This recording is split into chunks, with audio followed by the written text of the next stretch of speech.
My name is Chelsea. I'm 21, and this is something I've never told anyone. I'm addicted, not to drugs, not to alcohol. But something else. Something I can't go a night without my vibrator. Thank you, my wonderful subscribers, for sticking to infidelity stories. I appreciate you all. Now let's dive into the main story. It started when I was 18, curious, lonely, and quietly craving something I didn't even understand. At the time I bought my first toy online, a sleek little pink thing that fit in my palm and made me feel things I had never felt before at first. I used it once a week, then it became every night now. I need it before I sleep. Like brushing my teeth, like drinking water, my body won't relax until I've had it, until I've felt it. Sometimes I tell myself it's just routine. But deep down, I know it's more. I built a secret world around it, a ritual, soft music, dim lights, no distractions. Just me and that sweet hum between my thighs. I know exactly how to touch myself, where to press, how to arch me back. I'm on into my pillow. I grind. I whisper things. No one will ever hear, and when it's over, I lie therein. Silence, satisfied. Guilty alone, I never told anyone. I couldn't, it was my secret. At least until he moved in. His name is Jake. My mother's new husband. She met him on a dating app. And within weeks, he was in our house, sitting on our couch, drinking from our mugs like he belonged. At first, I hated the idea. I had no interest in welcoming some strange man into our lives, especially not into my space. But then I saw him. Jake wasn't what I expected he was. Dangerous, not in the scary way. No. This was the kind of danger that made your thighs clench without warning. Tall, broad shoulders, deep voice, a jawline that looked like it could cut glass, salt and pepper hair that made him look like a hot actor from one of those forbidden romance movies, and then there were his arms tattooed strong bane showing just enough to make my mind wander. I started to watch him from the hallway when he worked out in the garage, shirt off, sweat dripping, muscles flexing. I knew it was wrong, but I couldn't help it. I started thinking about him during my nightly routine, his arms pinning me down, his raw hands grabbing my waist, his voice whispering filthy things in my ear. My little pink vibrator started to feel like him, bigger, harder, more intense, and that night, the night everything changed. I was deep into it. My legs spread wide, the toy humming between my thighs, my eyes closed, my back arched. I whispered his name before I even realized I was doing it. Jake. And then I opened my eyes. She was there, standing in my doorway, watching, and the worst part, I didn't stop. The air in the room felt thick, charged with something I hadn't expected. Desire. Jake stood there, his hand gripping the doorframe as if he was trying to hold himself back. His eyes never left me, not even for a second. And I didn't look away either. Maybe I should have turned my back, acted like it was all a mistake. But I didn't. I couldn't. My body betrayed me as I kept moving. The vibrator, the hum sending shockwaves through me. I could feel my pulse racing in my throat, my chest rising and falling. But it was his eyes, those deep gray eyes that stole the breath from my lungs. They were hungry, not just curious, not just shocked. Hungry. I had expected to feel embarrassed, ashamed, but instead I felt something else, something dangerous. My core tightened, and I felt that familiar ache between my legs. Stronger than ever, Jake stepped forward, his broad frame blocking the light from the hallway. He didn't say anything, but I could see his chest rising and falling, just as fast as mine. He was fighting with himself. I could tell you my voice was shaky. But I didn't know what else to say. You shouldn't be here. He didn't answer at first. Instead, he just watched me, his gaze lingering on the way my fingers moved. And that was when I realized. I hadn't stopped. I had kept going, kept pressing the toy deeper, letting it thrum against me like I was inviting him in. Suddenly, the weight of it all crashed down on me. What was I doing? This was my stepdad. This was wrong, wasn't it? But my body didn't care. It craved the tension, the forbidden thrill of having him so close. Even if it was just with his eyes, I felt like a string pulled taut ready to snap. I gasped my movement, slowing as I reached the edge, but then Jake spoke. "Tell me to leave, Chelsea," he said. His voice, "Tell me to leave and I will." My breath hitched. I knew what he was asking. He was offering me a way out. He was giving me control. But somehow I didn't want to take it. I was breathing hard now, my fingers still tracing the toy along my skin, but my mind was no longer focused on the toy. It was on him, on Jake. As lowly lifted my head and met his eyes. And that's when I saw it. The want. In them the same hunger I felt. Inside me the same dark, desperate need. I don't want you to leave," I whispered barely. Audible, his expression shifted. His lips parted as if he wanted to say something, but no words came. He just stepped forward, one slow, measured step after another, until he was standing next to my bed. His scent, musky, woodsy, and intoxicating, surrounded me. And for a moment I thought he might touch me. I thought he might take me in his arms and finish what I had started. But instead he stopped, just inches away. We were close. Enough that I could feel his warmth, the heat radiating off him. I could feel the weight of his gaze on me, almost like a physical touch. I couldn't help but squirm, shifting my hips against the sheets, the ache deep inside me almost unbearable. "Chelsea." His voice was soft, barely above a whisper. "Are you sure you want this?" I didn't know if I was sure, but all I could think about was how badly I wanted to say yes. I breathed, my hands still moving, my body begging for more, I'm sure. And with that, he did the last thing I expected. He reached for the hem of his shirt and slowly, deliberately pulled it over his head. His abs rippled with each movement, his muscles flexing as he tossed the shirt aside.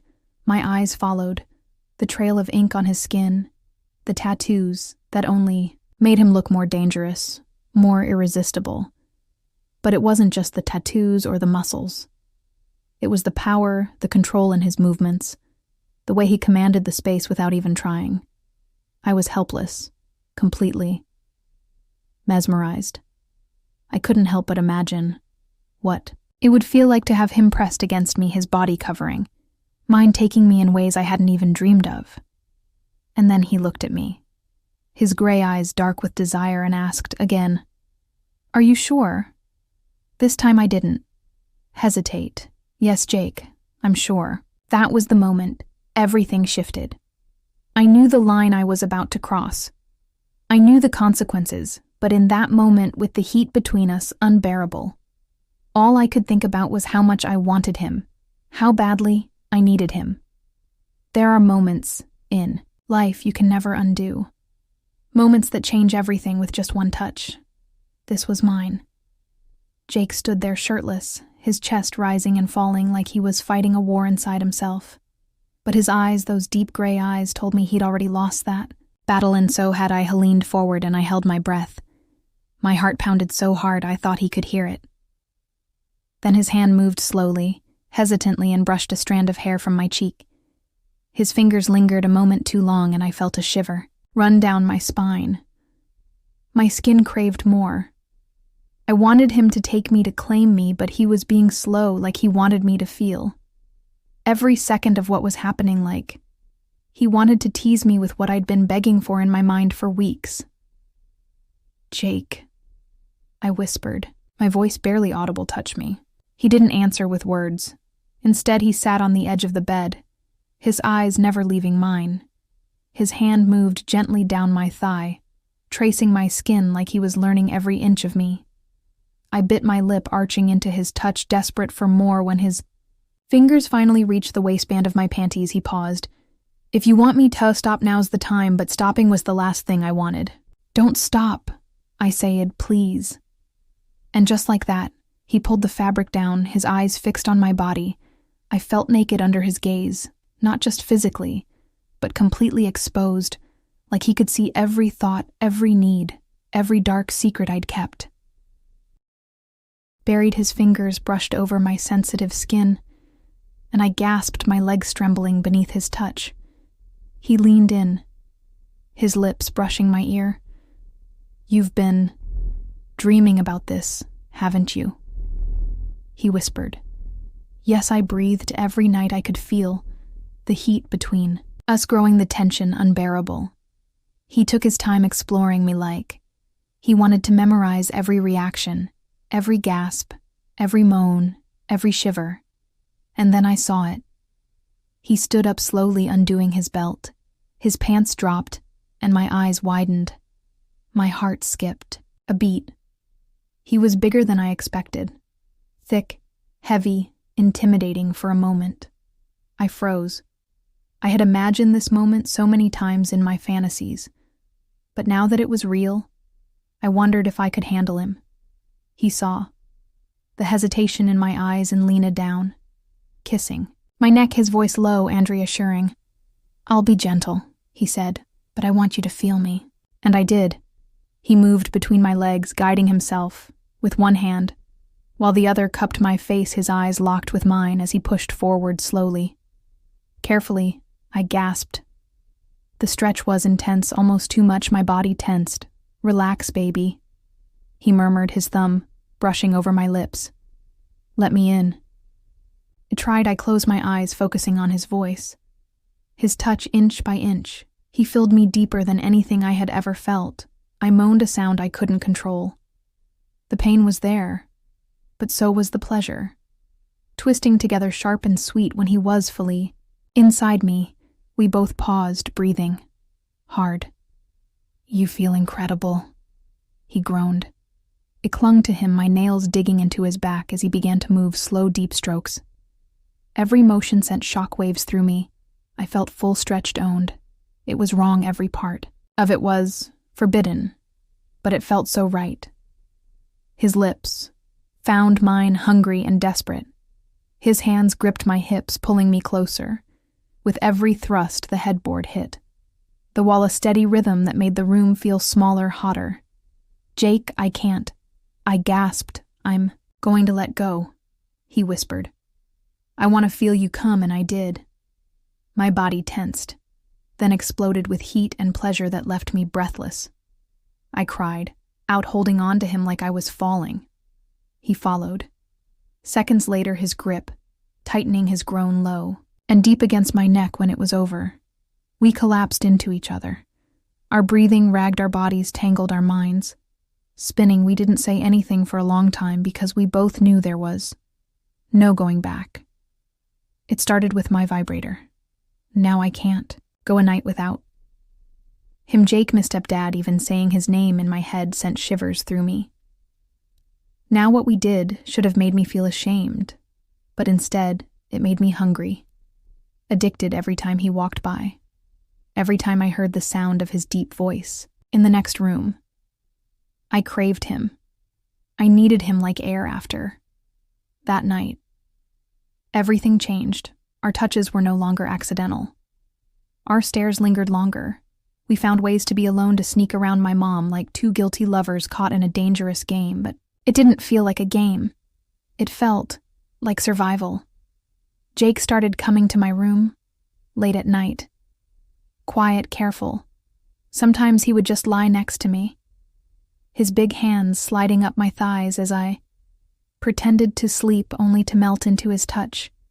The moment his fingers found my sweet spot, other nights, he would wake me up by whispering filth into my ear. His body already hard against me. He loved teasing me. "Tell me what you need, baby girl," he'd say, and I'd whimper, desperate for him. "You please, Jake, I need you every night." With him became another layer of obsession. Another memory burned into my skin. He stretched me in ways no man ever had, filled me so deep I could still feel him the next morning. But it wasn't just sex. There were nights he'd run a hot bath for me, washing every inch of my body with his strong hands before taking me against the steamy bathroom mirror. Or mornings when we'd sneak into the garage, me sitting on top of the dryer as he lifted my dress and slid into me without warning. It was dirty. It was wrong. But it was so perfect I stopped using my vibrator. Not because I didn't want release, but because nothing felt as good as him. I was addicted to his size, his scent, his voice growling in my ear as he pinned me down and made me hiss one afternoon. I came home early and found him in the living room, sweat glistening on his chest, fixing something. With his shirt off, my eyes drank him in. He looked up and smirked. "Miss Meal ready?" I walked over, dropping my purse, my heart racing. "You have no idea?" He pulled me into his lap, his mouth crashing into mine. I could already feel him growing beneath me. I grounded against him, needy and wet, and whispered, "Take me right here." That day, I rode him on the living room couch, moaning into his shoulder as he filled me again, and again, his hands gripping my waist like I was the only woman he'd ever need. We didn't hear the garage door open. My heart nearly stopped. My mom. Jake pulled me off him, tossing a blanket over us as I scrambled to fix my dress. We were breathless, flush seconds away from being caught. That was the day. We realized how reckless we were becoming, but neither of us stopped the danger. Just made it hotter even now. I don't know how long this can last. How long we can keep sneaking around, stealing moments between the lies. But I know one thing, I'm not addicted to my vibrator anymore. I'm addicted to Jake.